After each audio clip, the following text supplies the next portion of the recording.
Big Billy was a madam down on the red like this. Madam. You know what a madam is? She was a pretty heavy-set woman, as I remember, and smoked a big cigar. Goddamn, she had a wrist on her that big around. You know, you got all different preachers like you have today. You got the guy that's got a family, well, he's pretty much, stay at home, work, and then you got the rowdy bunch, that used to drink quite a bit. And of course, in the early days, they supported the, houses of joy, or whatever you want to call them. Down on Pacific Avenue, there were probably 26 brothels and houses of ill repute. My great-grandfather came here from the Dolomite Mountains of what was once Tyrol, Austria, and presumably because it looks much like Tyrol. Skiing, as you know, goes back to the first miners came here in 1876. And skiing was, in part, a mode of transportation. And secondly, you talk to the old-timers, it was a means of recreation also. But another popular way to get down, especially in the wintertime, was to sit on the big paddle of your mining shovel with the handle up between your legs and shimmy on down the slopes. Made our French out of boom handles. Boom handles, Well, years and years ago we skied, and we didn't have all the nice equipment they have nowadays. We skied over at... Walked. I mean, you literally walked up the mountain. This 1927 Nash and made it into a portable rope tow by taking the tire off and jacking it up, and it worked. Probably the first time they wanted to try to put a major ski area, or at least a lift in a trail up what we call the front hillside, was probably in about 1938. And, that never did wash, and we had a real aggressive plan in the late 50s. Even sold stock, at $5 a share, and that didn't wash. The mountain had the potential. It had the vertical, it had the size to be a great ski mountain. We were just a bunch of the good old boys and running really kind of a half-assed operation. A group of us took a trip to Europe in the late 70s. It was either 79 or 80. And, in between the German beer and courses of Edelweiss, we did come up with the concept of joining an old Victorian mining town to a high alpine ski in, ski out village, which is very European in concept. When you look all the way around you, it's like being basically in the Alps in Europe. That's right, yeah. The mountain village evolved into a ski in, ski out community with probably the prettiest views in the entire state of Colorado, if not the Rockies, if not the world.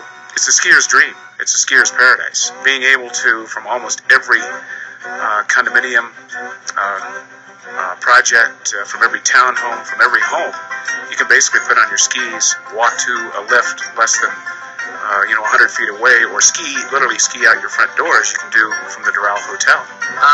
Again, we see the town of Telluride as being the laid-back counterpart to the mountain village. Walk out your front door, hop on a transportation system without getting in, the ugly automobile.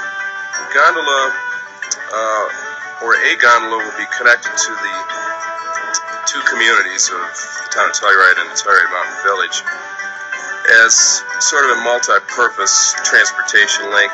Two villages which are essentially different, 100 years apart almost exactly. That in 11 and a half minutes you can go from the core of one to the core of the other. It's got to be close to the way it was when my great-grandparents were here. We're starting to approach the amount of numbers that were here.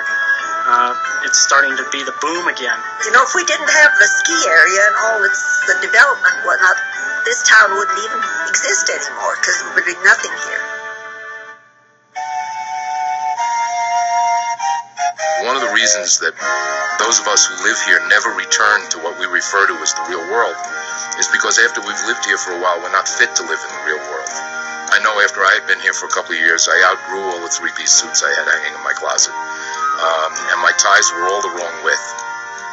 I got elected to town council in 1987, and currently I'm the senior council person, which is pretty scary. Somehow I've stumbled on Telluride. Never could afford to leave. I got here because I was born here, January 4th, 1913. No one ever, and I say this, has ever gone to Telluride on the way to somewhere else.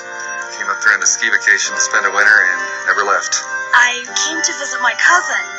She owns a beauty parlor here in town. and I came and I never left. People from Spencer Davis, Dave Mason, a lot of up-and-coming bands. It's a fun town. People like to dance here. For years, no one wore a wristwatch because they all went by the courthouse clock. The courthouse clock was usually wrong. It's still a town. It's a great town. It's a great town to live in. It's a great town to raise a family. It's more than just a resort. It's a community. What's nice about Telluride is your friends come to visit you. Well, there's a hell of a lot to do. There's something to do every night at the Sheraton after work. In the mountains, you always have your doors so you can open it in if a blizzard comes. When your door opens out, the snow piles up, you can't get out. So I had an old horse named Mabley who would walk up that door and push him open and walk right in. At night, I usually drop down to one of the local taverns, have a couple of beers, listen to some music. I'd go home and write, working on a new set of encyclopedia. I like skiing down the hills. In particular, one snowstorm, it snowed 63 inches in a 24-hour period. Well, I run hand-brake boat. Now I'm right in that snowdrift. Head first, about 30 feet. They didn't stop for me. Snow skiing, snowboarding, telemark skiing, backcountry skiing, ice skating, cross-country skiing, sleigh rides, if you consider that a sporting effort. I ride my bike all winter. Most people aren't that stupid.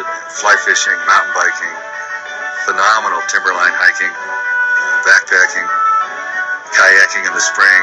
It's flying, and if you're an aviator, then you know what it is to circle up like a bird and cruise around. But you know what? I think I'm just going to have some more of this hooch down here.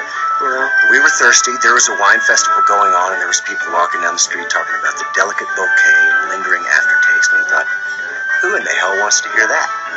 Let's drink some gin. So we poured a bottle of gin and a bottle of tonic into a dog bowl and served it on Main Street. The motto for this year's gin festival was, "An olive doesn't care who eats it."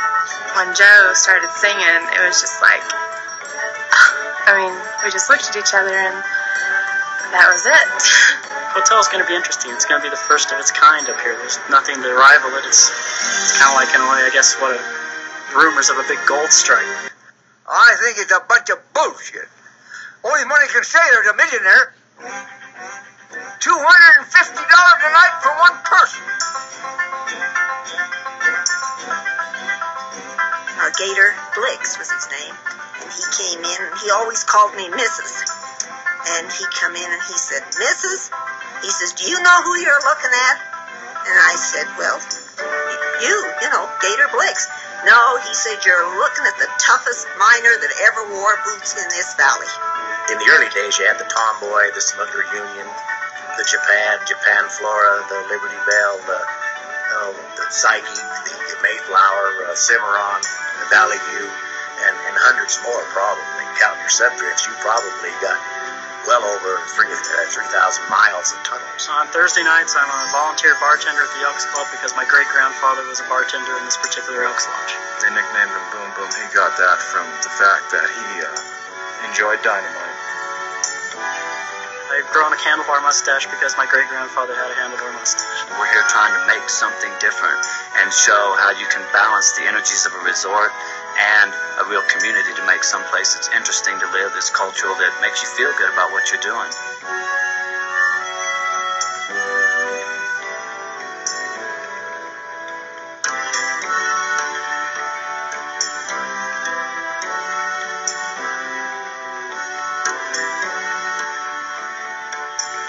The big difference is people are moving here now with new cars. They're moving here with real jobs. They're moving here with resumes. We came here because there was no jobs. We didn't have to work. Bars opened early in the morning, and we hung around and talked smart. And now I have to work all the time.